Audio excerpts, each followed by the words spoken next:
Time now for this week's shocking stat of the week. This is the number, $1.7 million. That's the amount that BC Supreme Court Justice Robert Punnett awarded a Nanaimo couple, Tony and Helen Samaru. You maybe heard it in court. It was in civil court. It's a judgment against the Canada Revenue Agency. The shocking part, though, is this. That's the conduct of the CRA personnel involved in this case, who the Supreme Court Justice called high-handed, reprehensible, and malicious. The justice found that the CRA suppressed and misstated the evidence. It's like a nightmare.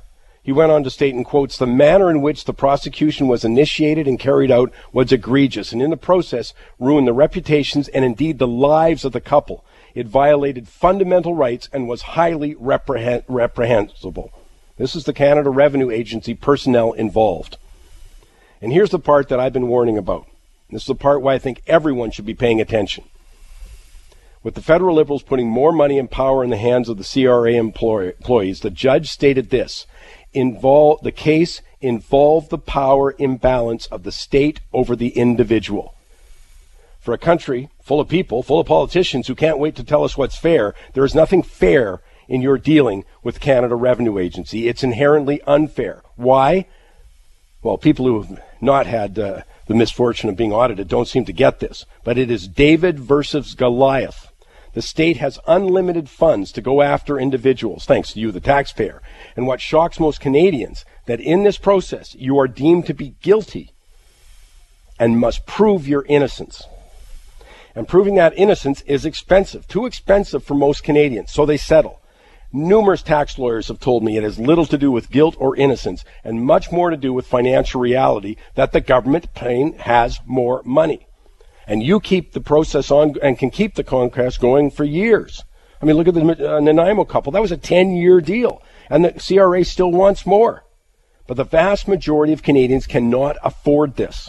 So it is not about justice. It is about financial wherewithal for which the government has a never-ending supply of money. The Supreme Court Justice called the conduct of the CRA employees involved appalling. But again, more importantly, he suggested that the Nanaimo case was not one-off and instead reflected, in quotes, an unfortunate culture within the CRA. Writing in the Globe and Mail this week, tax expert Tim Sesnick states, if you take the time to speak to tax professionals around the country, you'll hear many stories of a changing culture at the CRA. I'm talking about a shift from using common sense to resolve issues early in the dispute process to forcing taxpayers to file notices of objection or notices of appeal because frontline CRA employees simply refuse to listen to logical explanations. Prominent tax lawyer David Rotfleisch says, in quotes, some tax audits seem like make-work projects or a game of chicken.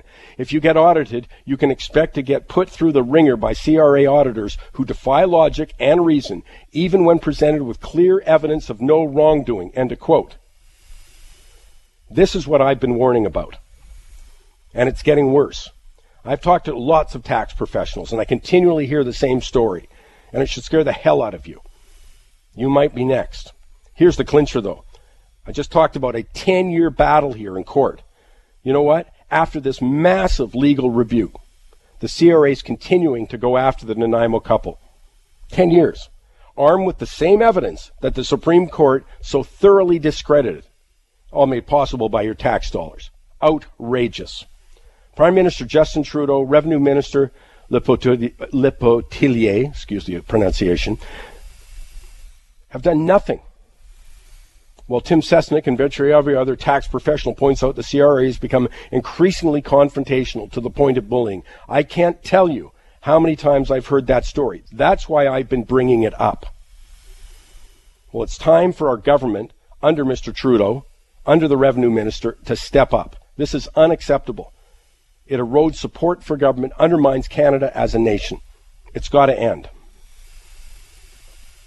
When I wrote this last night, was thinking about it last night rather, I got so angry I couldn't sleep. This should not be happening. This is ultimate bullying going on. It is David versus Goliath. They have all the money, and there is no recourse here. If they go down the wrong track, so what? They don't pay any financial penalties. We as taxpayers do. That $1.7 million for what the judge called egregious prosecution, malicious prosecution. There is no financial penalty to the people involved. They have unlimited funds, and they go after individuals who have very limited funds. This is profoundly unfair, and yet it gets nothing but a yawn. If you're in the NDP and you're in the Conservative, you should be pressing on behalf of Canadians on this issue. Liberal members of Parliament should be pressing on behalf of Canadians. Somebody in that political system, better still, everybody, should be speaking on behalf of Canadians on this issue.